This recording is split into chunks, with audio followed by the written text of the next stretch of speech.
Welcome, happy warrior, to the Rabbi Daniel Lapin Show, where I, your rabbi, reveal how the world really works. Thanks for being part of the show and for joining us here.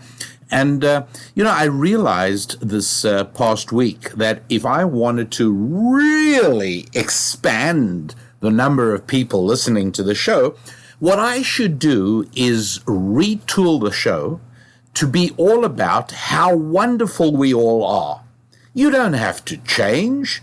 Just keep on doing more of what you're already doing. You're fantastic. Everything is wonderful. You are all incredible human beings. You've all achieved the apex of your accomplishments. You are everything you could possibly be. You are living your best life now. And I am sure that if that would become the theme of the Rabbi Daniel Lapin Show, why, my popularity would soar most gratifyingly. But alas, I cannot do that because my reputation for veracity compels me to tell you the truth. It compels me to turn aside from the seductive occupation of massaging you with warm butter. No, I have to tell you the truth. And the truth is, not only are you capable of becoming better than you are today, but you must become better than you are today. Not only do you need to recognize that yesterday you were not as good as you are today, and today you're not as good as you could be tomorrow, but you have to recognize that that is the direction of the most satisfying and fulfilling life imaginable. This is not easy, and I know it's far from welcome, because only a real happy warrior is comfortable listening to a conversation that essentially says you're not perfect. There is room to improve. You know your 5 F's: your family, your faith, your finances, your fitness, and your friendships. Well, guess what? You could actually do better in your finances. If you focused correctly and you made the necessary changes in yourself, yes, you could earn dramatically more revenue each year than you're earning now. And by the way, with the inflation officially cited now at 9.1%, and in truth, somewhere between 15 and 20% right now, obviously increasing your revenue and improving your finances is a desirable thing. It's a good thing to do. And at exactly the same time, are you really telling me you cannot improve your family situation? Are you married to somebody? Is that marriage relationship as wonderful as it could be? Or do you still have to find a person to marry? Do you have to become the right person to get married? How about fitness? Is your weight where it should be? Is all these metrics of health and fitness, are they where they should be? Are they where they could be? No, of course not. And I don't even have to see you to know that. I know myself. We're all capable of improvement. Friendships, have I maintained friendships correctly? Are there any friendships that are dwindling in intensity that with a phone call or a get-together I could nourish and restore, right? And how about faith? My connection with God? Yeah, there's probably a thing or two you could do about that, right? I would imagine. And so it is with each and every aspect of our beings, our family and our faith, our friendships, our fitness, and our finances. All of those could be improved. But how is the question? I'm going to tell you that today. That's what this show is all about. How? there's an awful lot of false indoctrination and propaganda out there, right? It's all based on making us deterministic in an animalistic kind of a way. All of what you're going to hear out there in the culture is based on the presupposition that we are nothing but another form of animal. We're another spot on the spectrum of life. And we human beings are nothing special and nothing different. Well, this is a false perception of reality, and you obviously shouldn't take my word for it. You should look around you and see whether those groups of people in your culture, your country, your society, those groups of people who have wholeheartedly bought into this idea that we are nothing but animalistic, and I'll give you 3 specific examples in just a moment, you could ask yourself, are they happy? Are they free of anxiety? Are they fulfilled? Or are they, in fact, the least happy examples of humanity? And let me give you 3 quick examples. One of the wrong beliefs that we are propagandized to believe is that since we are all animalistic, we're all basically predeterministic in the sense that everything we do is just a function of stimuli, it's a function of the way our brains are wired, and that pretty much controls everything we do.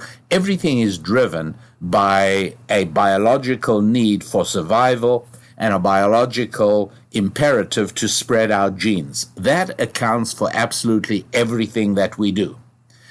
The reality, of course, is that nothing could be further from the truth. It is a very distorted picture of humanity, and consequently, the prescriptions that that approach offers for success in your life are going to be seriously flawed. No, we're not hardwired to do certain things like become alcoholics or behave in a homosexual kind of a way.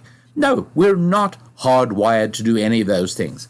Do I realize that I am contradicting all that science says? No, I'm contradicting a lot of what scientists say. I'm not at all contradicting what science says. The trouble is that it is extremely difficult. It takes time, it takes researchability to actually put your finger on what science really does say, because so much of this is considered politically incorrect, and professors, scientists, all kinds of people lose their grants, they lose their jobs, they lose their positions, they sometimes lose their tenures for saying the wrong things on any aspect of these topics. And so the culture will tell you we're hardwired to do everything we do. Do you gamble away the rent money? Hey, listen, come see a psychiatrist. There's nothing that we can't find a pill for that'll fix you, because you've just got a temporary hardwired going on in you, a hardwire error in your brain. We'll fix that in no time. The only thing, of course, they believe that cannot be fixed is homosexuality. That is absolutely hardwired. It's kind of funny. And therein lies one of the firmest indicators that this is very far from a scientific perception. But be that as it may, that is what you're going to be told. Essentially, don't even think of changing. If you are a overweight, lazy person, hey, that's your body type. That's your personality makeup. Live with it. Don't fight it. Needless to say, that avenue leads to really rough times and sad living. Example number 2, how about there's no real difference between men and women that cannot be adjusted for, that can't be changed.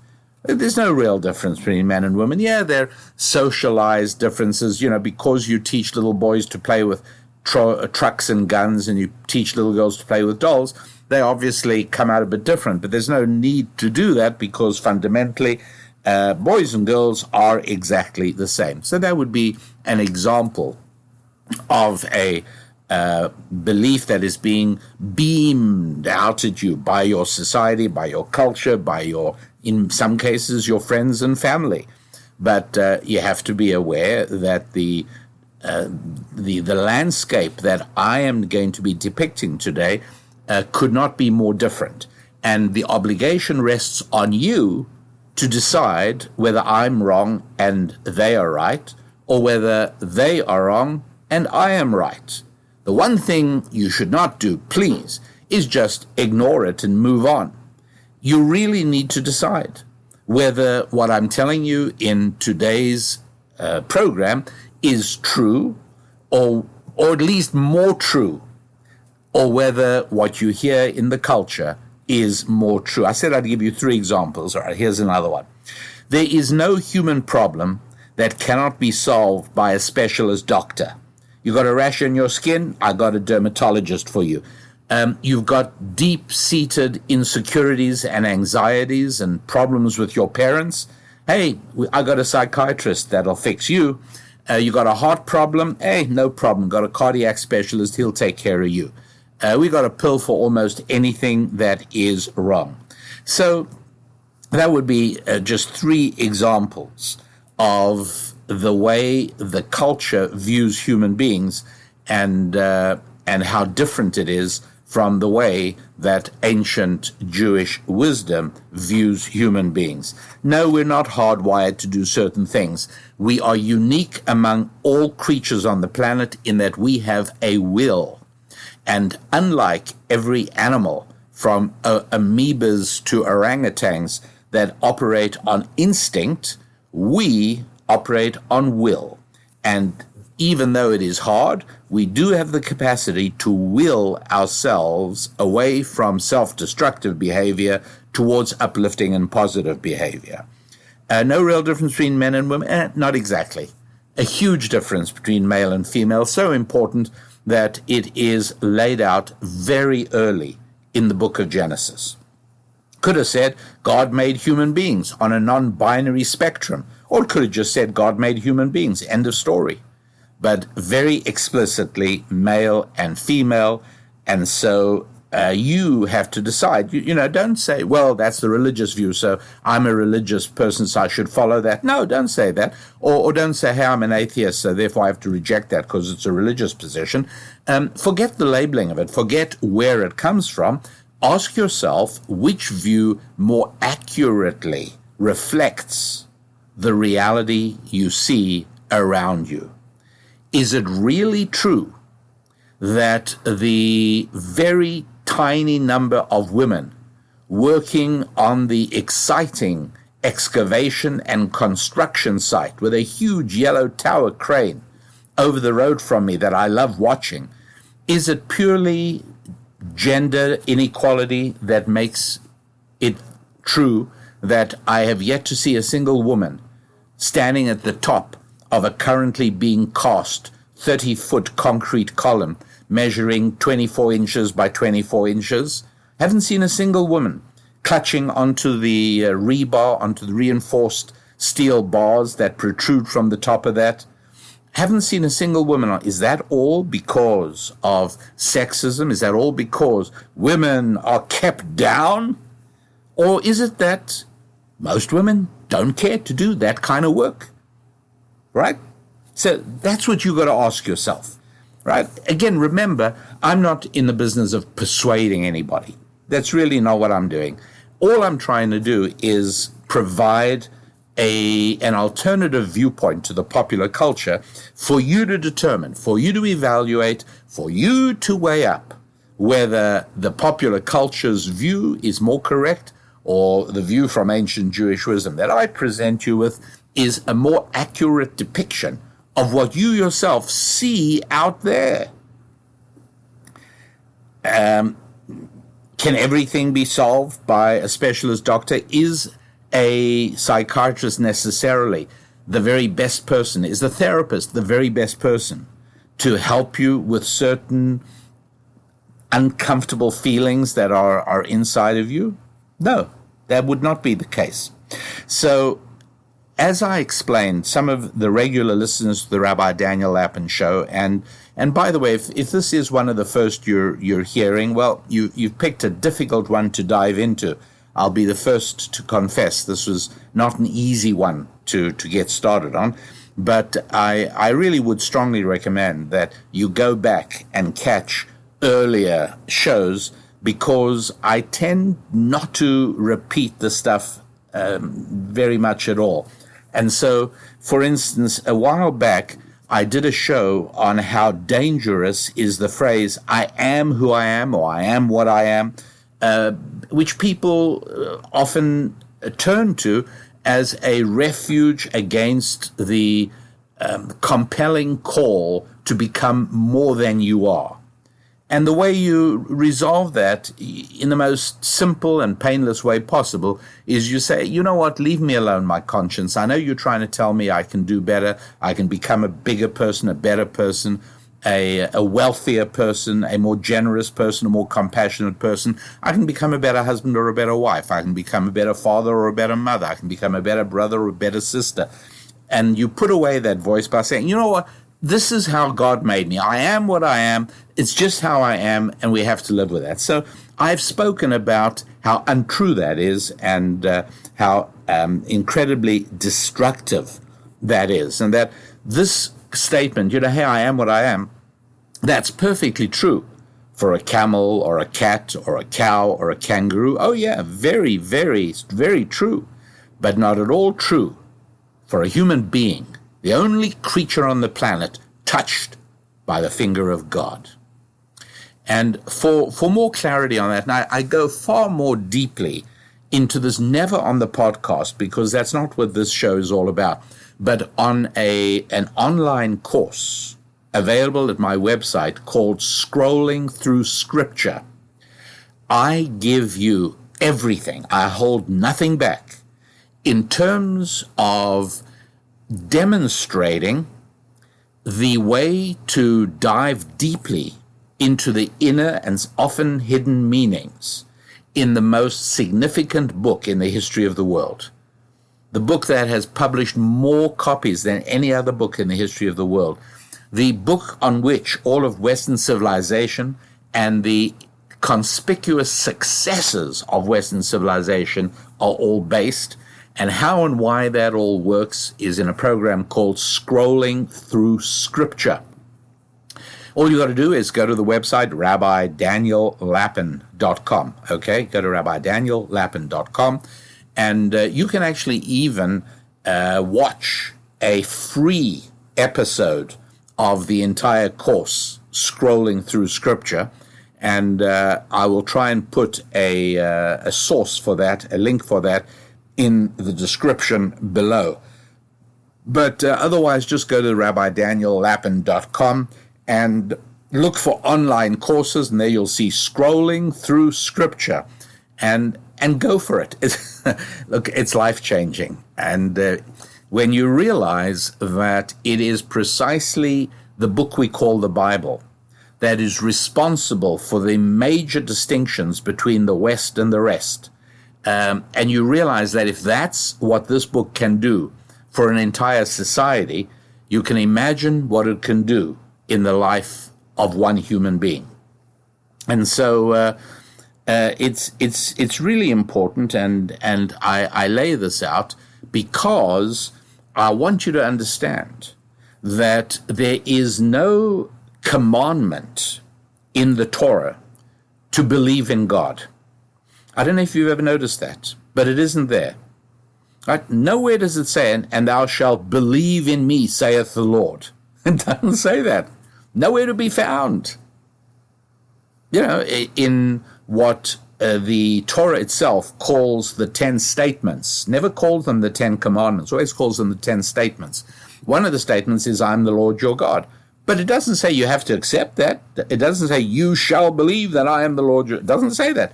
It simply lays the groundwork, which is to say that you and I don't have a relationship if you don't acknowledge my existence. And isn't this true for people in the real world, right?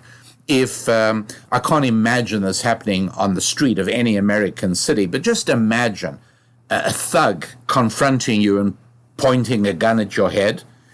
At that point, you say to yourself, listen, why don't we sit down for a few minutes? Let's have a talk. I'd like to get to know you. I'd like you to get to know me. Surely you realize that that is not the moment for a conversation, because he violates step number one. He does not acknowledge your right to exist. As a matter of fact, he is only one brief ganglion spasm in what goes for a brain in that head from blowing your head off. He most certainly doesn't acknowledge your right to exist. And so obviously there's no relationship. Statement number one in Exodus chapter 20 is, I'm the Lord your God. You know, if that's problematic for you, then, you know, I'm sorry, but there's no basis in going forward. That's all that's about. But nowhere is there an instruction to believe in God. Isn't that interesting? Now, the great codifier of ancient Jewish wisdom was Maimonides, lived about a little over 800 years ago. And when he codifies the rules, he says there's no commandment to believe in God.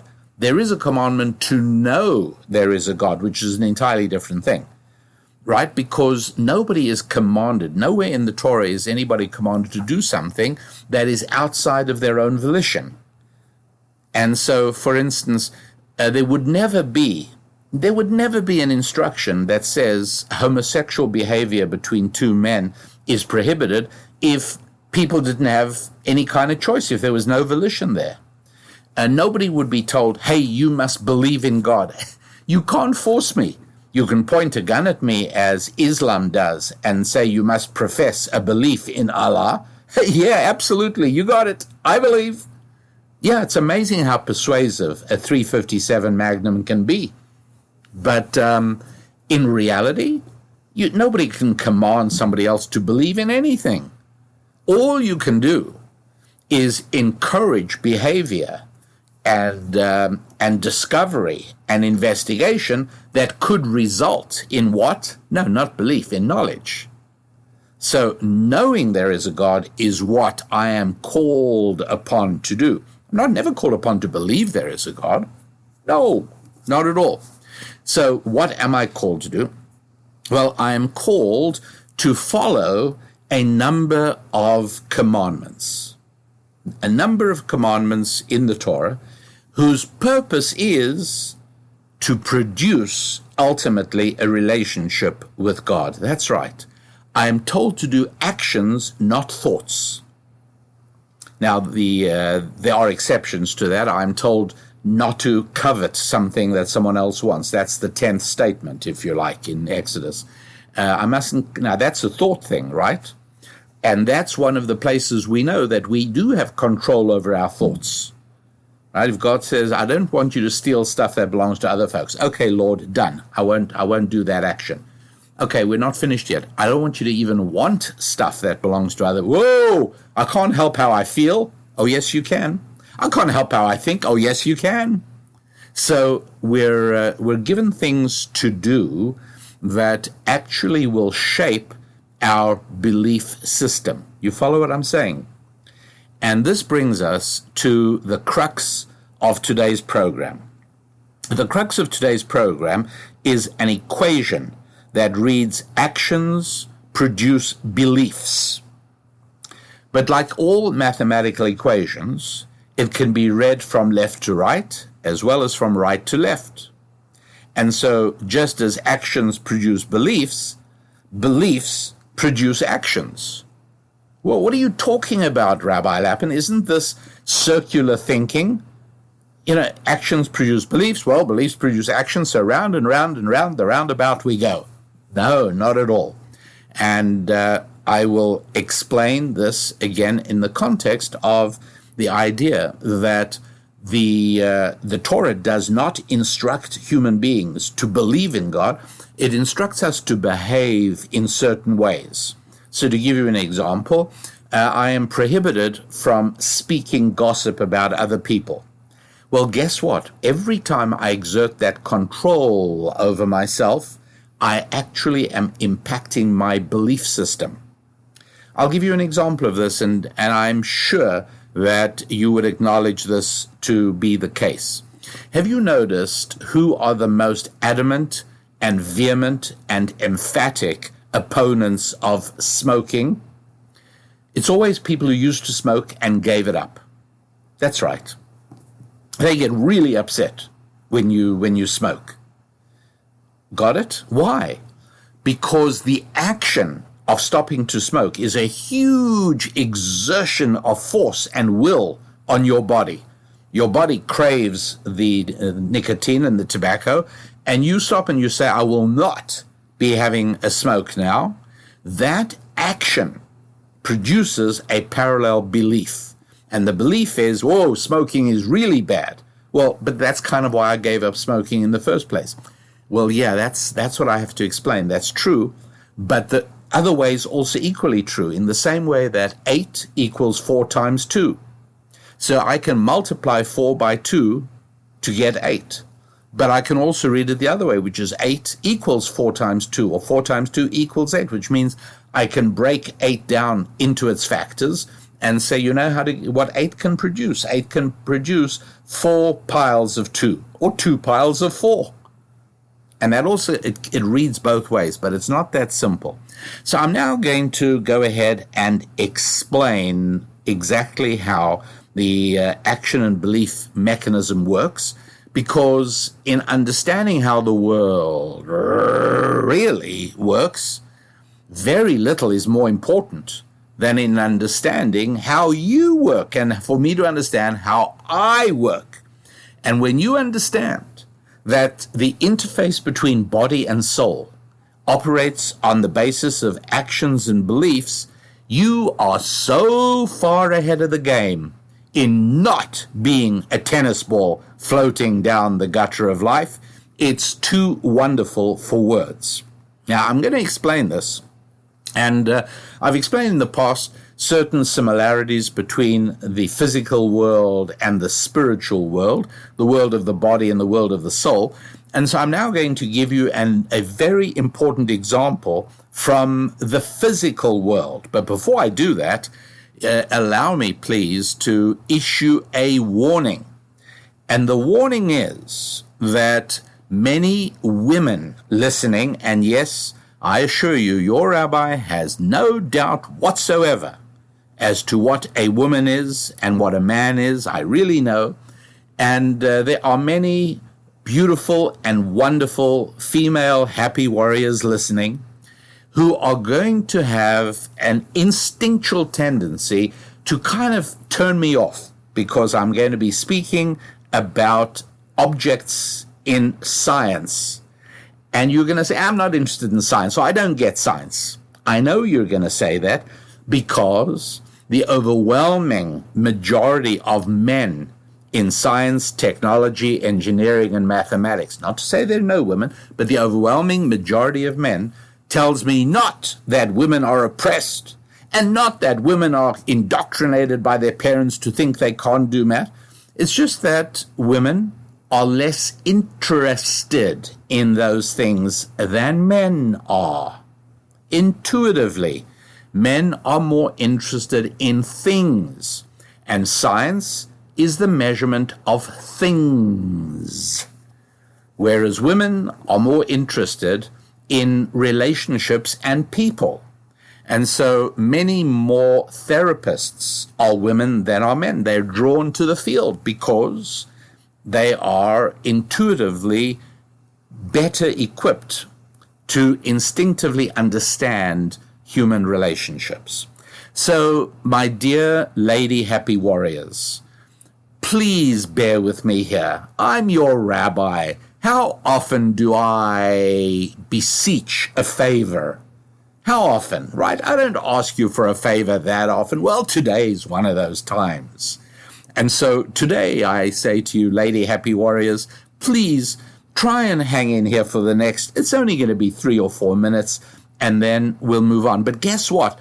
I'm going to work very hard at trying to explain this in a way that it's good for everybody, a way that makes sense, whether you're interested in science or you're not interested in science, whether you're a man or a woman. I'm hoping to explain, because it's important. It really will help you understand how you work, how your soul interacts with your body and how your body interacts with your soul. But let's get on with my example, if you don't mind, okay? And so the example is that water, as everybody knows, is made up of two gases. Now, we all know what water is. In its liquid form, you drink it. In its solid form, you put it in drinks or you skate on it. And in its gaseous form, it's become steam, and that can be used to drive steam turbines and do all kinds of useful things. But in its usual form, we know it as water, as a liquid. And if you take the most minuscule quantity of water you can get, it's called a molecule. And if you take a gallon, you halve it, you get 4 pints. And if you take 4 pints and halve it, you get 2 pints. And if you take 2 pints and halve it, you get 1 pint. And if you take 1 pint and halve it, you get 8 ounces. And you halve that, you get 4 ounces. You keep halving the quantity of water, you'll eventually get to a teensy-weensy little quantity of water which will resist your efforts to separate it. This is now a molecule. And that molecule is made up of 2 atoms of hydrogen and 1 atom of oxygen.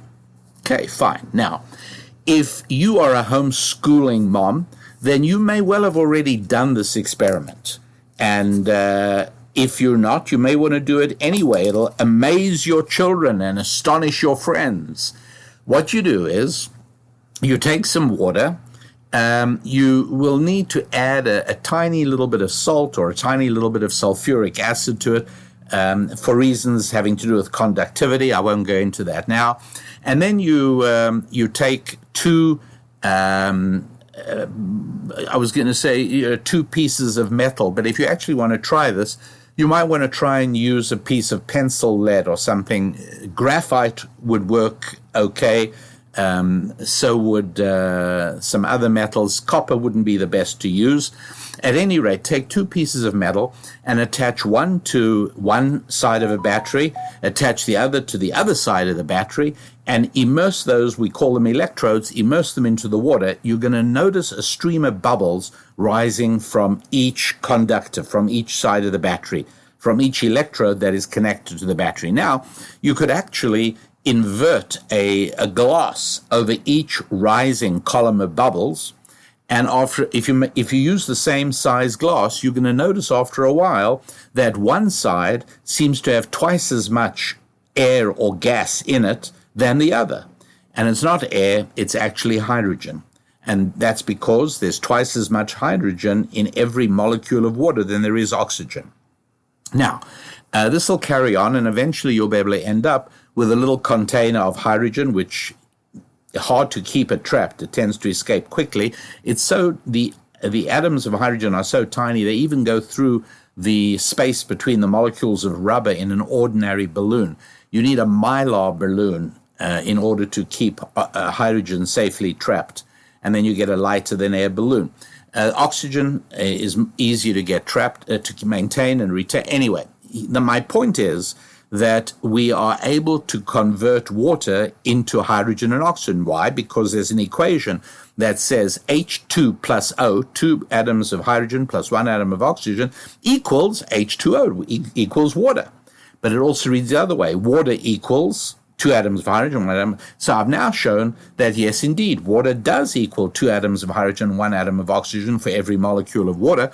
And I'm showing you, yes, there in front of your astonished eyes, by using battery power, you're actually able to convert the water into hydrogen and oxygen. Wow, terrific. So, see, I was telling you the truth. After a little while, it's going to stop doing it. Guess why? It's going to stop because you've used up the battery. In other words, I think you would agree that what we've been doing is using energy from the battery in order to separate hydrogen and oxygen. The evidence is that when the battery dies, the bubbles stop rising. If you replace the battery with a fresh battery, you got no problem at all. And it'll start up again. Bubbles of hydrogen will rise from one electrode, bubbles of oxygen will rise from the other, and away you go. So this kind of reaction we call it an endothermic reaction, because what it means is it takes energy. I've got to insert energy. This is like perhaps the most important part of this whole analogy I'm giving you. As you can see, we needed the battery energy in order to break apart water into oxygen and hydrogen. Now we come to the second part of the experiment, and kids, do not try this at home. Now we want to combine the oxygen we produced and the hydrogen we produced. We want to convert them back to water, and we can even measure how much water diminished. If we have graduations on the side of the beaker or the measuring cup, we can see how much water we lost by converting that amount of water into hydrogen and oxygen. So now we want to convert hydrogen and oxygen back into water and recover that. And the way we do that is we bring them together, and we start off the reaction of them getting together. You just have to make a little spark, and bam, zam, smash, with a big noise and a flash of light, the hydrogen and oxygen vanish before your astonished eyes, and in its place are the drops of water that were used to make the hydrogen and oxygen in the first place. But what about that bang and the flash of light? Well, that was an explosion. That was a release of energy. So here's an interesting thing.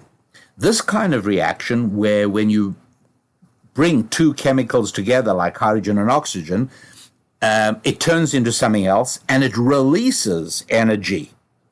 And that's called an exothermic reaction, right? An endothermic takes energy, exothermic releases energy.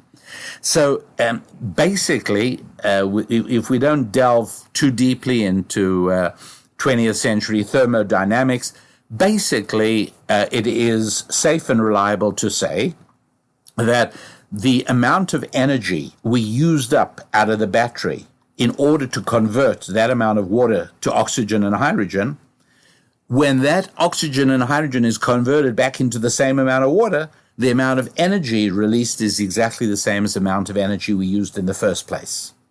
And so that's kind of beautiful and elegant that happens. But it is important to understand that if you read the equation in one direction, water equals hydrogen and oxygen. Water can be broken down to hydrogen and oxygen. That is endothermic, which means we have to supply energy, right? So the right way to say that equation is water plus energy will result in hydrogen and oxygen, because we started off with water and a battery. Now, the other way around, you can say hydrogen plus oxygen equals water plus energy. If you bring hydrogen and oxygen together, there'll be an explosion, a bang, a flash of light and noise, all of which are versions of energy, and you'll get water plus the energy. Okay. Why am I telling you all this?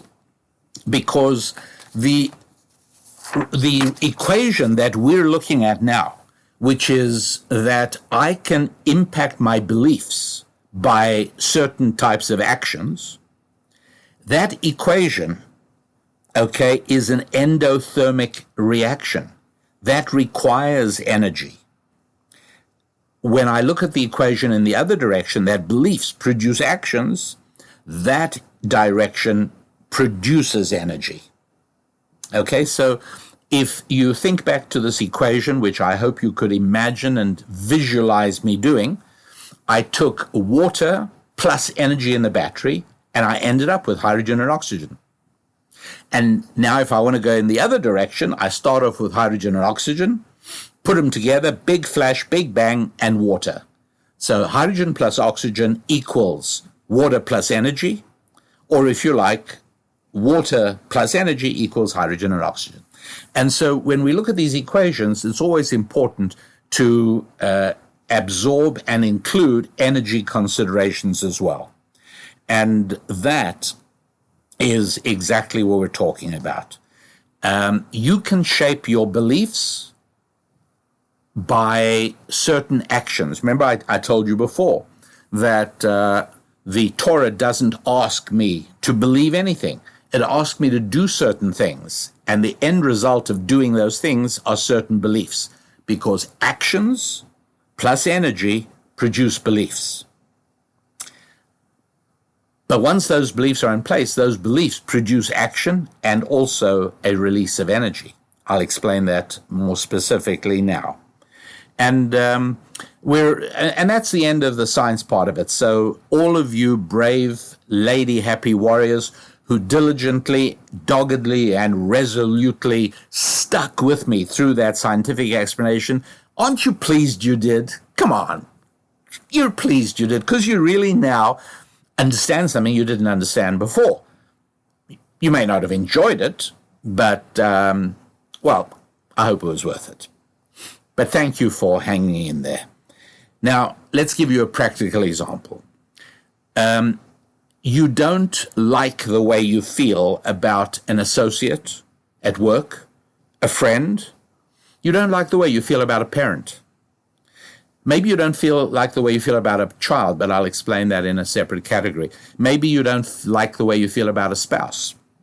Okay, all of those are bad beliefs. You know, I'm resentful of my spouse. I believe she did me wrong. I believe she behaved badly. I believe that's what you really are saying. You know, this person at work, they're a real jerk. I believe they are a jerk. These are all beliefs. My parents becoming impossible. I can't work with my parents. Whenever we're together, because they're so impossible, I believe my parents have become impossible. These are all beliefs. Now, if you don't like a belief, why don't you change it? How do you change a belief? Come on, I just explained it to you. Same way you convert water into hydrogen and oxygen. You do an action and you insert energy.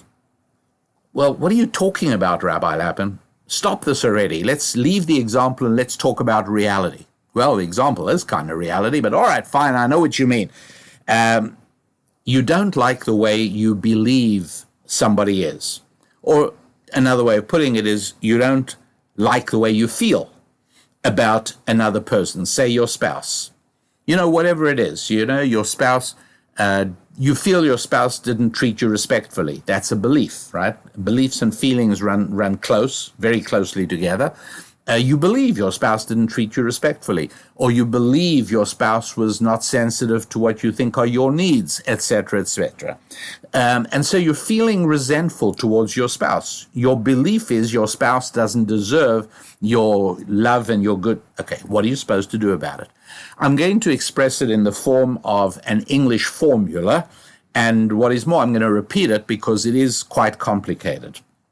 And so if you want to jot it down, now's the time to grab a pen. Here's the rule number 117 of Rabbi Daniel Lapin. If you do not like the way you feel about somebody, start behaving towards that person the way you would behave if you already felt about them the way you wished you felt about them. I wasn't trying to deliberately confuse you. I really wasn't. Here it goes again. And here's the nice thing about a podcast. For heaven's sake, just put it on slow and write it down. It'll make sense once you wrote it down. Here it is. Come again. If you don't like the way you feel about somebody, you know, maybe a spouse, maybe a work associate, you don't like the way you feel about somebody, start behaving towards them the way you would behave towards them if you already felt about them the way you wished you felt about them. How about an example? Okay? There's a jerk at work. There's always a jerk at work, right? What are you going to do about the jerk at work? Well, you could quit and go and work somewhere else, but guess what? The jerk's going to follow you there. Oh, not the same one. There'll just be another one. But the point is jerkiness follows you everywhere. So what are you going to do? Well, if you can't quit, maybe you can get him to quit. Nah, it's not going to be possible. So wait a sec. If I could change the way I feel about him, if I could change my beliefs about him, I believe he's a total jerk. If I was capable of changing that belief, my life would actually become more pleasant. Because if I could stop believing he's a jerk, which is like saying I stop feeling that he's a jerk, well, then I won't perceive him to be jerky. That's right. I really won't. It sounds miraculous, but it's not. It's very simple and very straightforward. So here's what I do. I bring him a cup of coffee tomorrow. Well, he's astounded. And that's part of the fun of doing this, by the way, is the bewilderment you cause in the jerk. He's utterly bewildered because he kind of knows that you don't believe he's a good person. You know, he kind of knows that you believe he's a jerk. And all of a sudden, you bring him a cup of coffee.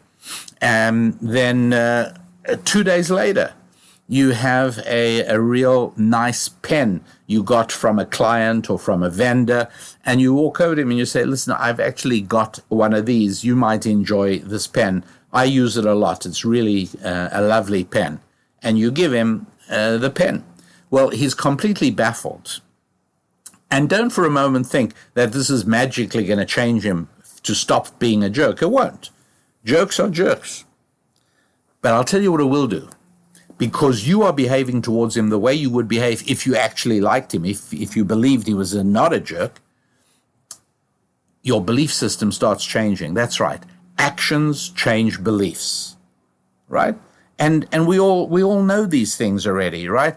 Acting courageously makes you feel courageous. Acting cowardly makes you feel cowardly, right? We kind of know this, but you need to sometimes have it spelled out as I'm doing here. And it takes energy. There's no question about it. Reading the equation this way, bringing about a change in your belief by forcing yourself to act in a way that is in accordance with how you wished you felt. Well, the clue was when I said force yourself, that's called energy, using energy. That's right. And so it's possible to change your beliefs. Even if it's your spouse who you deeply love, but at the same time, you are really irritated at something he said to you this morning before work. And you're seething all day. You're seething.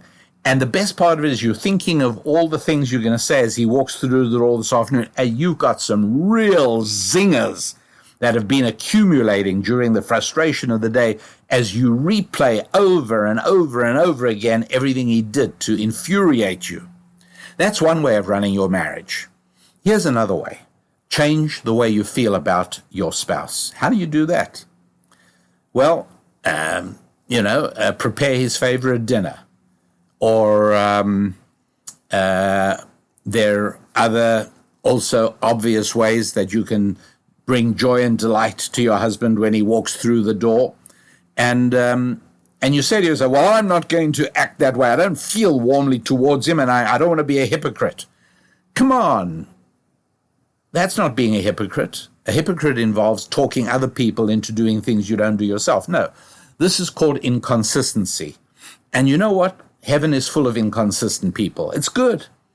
Hell may be full of hypocrites, but heaven is full of inconsistent people. Inconsistent people means that we're not yet sure of whether we're such a good person, but we're going to act as if we're a good person anyway. That's called being inconsistent. There's nothing wrong with that. And so for you to say, look, I know I'm mad at him, but I don't want to stay mad at him. I want to fix that. I want to change the way I feel about him. Well, that's easy. Well, it's not. It takes energy. You've actually got to overcome the feelings of irritation. And you've got to act now the way you would act towards him if you felt incredible about him. And that's how you change the way you feel and the way you believe. And so whether it's a parent or a spouse, I said children are a little bit different because one of the reasons that we love children and our feelings are so warm towards our children is that we do things for them from 9 months before they're born. You know, you carry the child when the child's born, you nurse the child, you protect the child, you keep the child warm and safe and dry. And then when the child wants to go to ballet lessons, you pay for ballet lessons and so on and so forth. You're constantly giving to the child. And that's one of the reasons why parents love children much more unreservedly than children love parents. Because parents do more for children. And the doing more for children means that you end up loving them more, because your beliefs and your feelings follow your actions. But wait, didn't I also say that that beliefs also produce action? Yeah, sure. And that produces energy. Because when you think to yourself, I just love my husband or I love my wife so much, I can't wait to be together with them again and just give them a gift or shower my love and my admiration and my affection and my adoration. That becomes life-affirming and energizing, because now you're letting a belief produce an action that releases all the energy that was needed in the first place to change the belief by means of an action.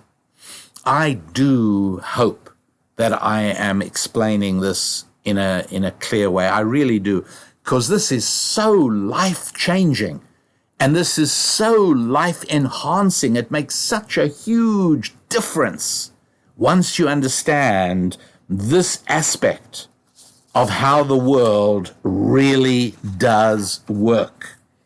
It's incredibly valuable and makes a huge difference. So go ahead. If you need to listen to it again, go ahead and listen to it again. But just realize that our actions produce our beliefs. And yes, I said I would allude to homosexuality earlier. Yeah, sure. There's no question about it that the more that a man engages sexually with another man, the more he believes that he's a homosexual. I don't doubt that for a moment. Absolutely. Because actions shape beliefs. There is no doubt in my mind about it. Also, we know that, here's a controversial one again. Don't think I don't know how challenging some of the things are that I say, but I want you to realize that it reflects a deep respect that I have for every happy warrior, because you are engaged in the struggles of life, intellectual struggles, belief struggles, financial struggles, family struggles. You are not only engaged in them, but you embrace them joyfully. That's why you're not just a warrior, you're a happy warrior. And so the fact that I present to you very controversial ideas is nothing other than a symbol of the respect that I have, knowing that you are able to absorb into your being an idea that might conflict with something you already think you know or you already believe, and that's okay. And I'm saying, let both these conflicting ideas function in your heart at the same time. Scott Fitzgerald, who wrote The Great Gatsby, actually wrote these words, and I know he wrote them. I know I've seen them, and for the life of me, I've had trouble finding them. I wanted to be able to tell you exactly where he wrote these words, and I'm sorry I cannot, but it makes no difference because the words are powerful and they are true, and here they are. The mark of greatness in a human being is to be able to accept two conflicting ideas and to still be able to function. So, and by the way, I paraphrased it. I don't remember it word for word, but it's very close. And so, at its simplest, I'll give you an example. A hardworking good man loses his father, who was a wealthy tycoon, and he had a great relationship with his dad. And I've actually had, on more than one occasion, a person come to me with feelings of tremendous guilt that they're happy that they are inheriting a huge amount of money from a beloved parent, and at the same time this conflicts with their sadness and their grief at losing the parent. How do you cope with this? And I often quote that Scott Fitzgerald line, that human greatness means specifically being able to have in your heart at the same time two incompatible ideas, and to be able to continue to function even if they're irreconcilable. And I can't reconcile grief with happiness, but I'm a human being. I'm capable of more than one sense at a time. And so I'm able to absorb both those two things simultaneously. That's wonderful. That's a very, very good thing. And so I realize that I'm telling you things that are different from things you believe or think you believe or know or think you know. And I ask for you to hold these two conflicting ideas, popular culture's idea and ancient Jewish wisdom's idea from your rabbi, and handle them both and say to yourself, I'm going to put these both in the balance. And I'm going to go through my life this week, and I'm going to constantly try and think, wait a sec, does popular culture more effectively describe reality that I witness with my eyes around me? Or does ancient Jewish wisdom more accurately describe reality as I see it around me? And I leave you to make the decision all on your own. So another idea that conflicts powerfully with popular culture is that male and female are quite different from one another. And so when I might say to my young son, stop that, I want you to behave like a man, I realize that your therapist might blanch in horror and indignation and even outrage at me using the words to a young boy, behave like a man. But I assure you that I did, and I would, and I do, and it is the right thing to do. I am helping that young male acculturate into being a man. And so what is that, what does it boil down to? Well, every family has its own approach and every family has its own way. But we absolutely expected different things from our son than we did from our daughters, different things from the daughters than we did from the son. We applied discipline in different ways. We asked different things of them, no question about it. And today they are wonderful young women, and he's a wonderful young man, a model and an example. And again, I'm not attributing that all to how Susan and I raised them. They all worked on themselves as well, and that was part of being a young man or a young woman, is you do have an obligation to work on yourself. We never let our children say, I am what I am, this is who I am, I don't change. No, you're not a camel or a cat or a cow or a kangaroo. You do change, and you make up your mind what sort of changes would bring you most happiness, fulfillment, and success in life, what sort of changes would make you a better person, and then you go about effecting those changes.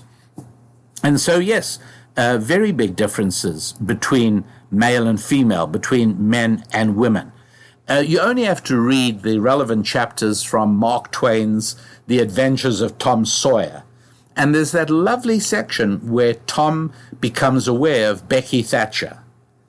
And you see right away, he's a boy and she's a girl, and for heaven's sake, the author Mark Twain knew the difference, and you can actually see it. It's so easy. The differences are real. Masculinity, inner strength, responsibility, confidence, even a touch of arrogance in its, when it goes a little too far, when it goes wrong, a desire to protect. That's masculine, and it's one we encourage in our boys. The idea of boundaries. Oh, courage. The demonstration of courage. Little Tom Sawyer tried to demonstrate that he had courage to Becky Thatcher. That's right. Female, much more receptive, more passive, intuitive, much more intuitive than men, capable of love and nurturing and tenderness, aware of feeling, emotional, an innate willingness to surrender. With a male, an innate desire to conquer, to project power. These are really obvious. It's ludicrous that I'm even saying these things. I keep saying to myself, I'm boring you. You're yawning. Come on, tell us something we don't know. Duh. Well, but yeah, I know. But in the culture out there, this stuff is is almost, certainly for many people in many professions, this can be career threatening to talk about these things in this way. It goes without saying. So I certainly, if you are in a situation like that, I certainly urge care and caution. But once again, action producing beliefs.